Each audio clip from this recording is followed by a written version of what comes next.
Чемпионат по переноске жен прошел недалеко от английского городка Доркинг, расположенного в нескольких километрах от Лондона. Участникам предстояло преодолеть полосу препятствий длиной в 380 метров, и дождливая погода только усложнила условия трассы. Зрители тоже не щадили участников и поливали их из ведер холодной водой. Некоторые жены, участницы забега, очень жалели своих мужей. Самое сложное досталось супругу, я лишь старалась не покалечиться.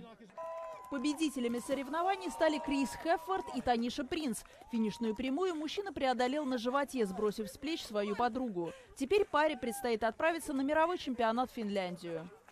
Мы никак особо не тренировались перед выступлением. Я рассчитываю поехать на мировые соревнования и победить. Каждый год выигрывает финн. Так что на этот раз мы хотим приехать и сместить его с пьедестала.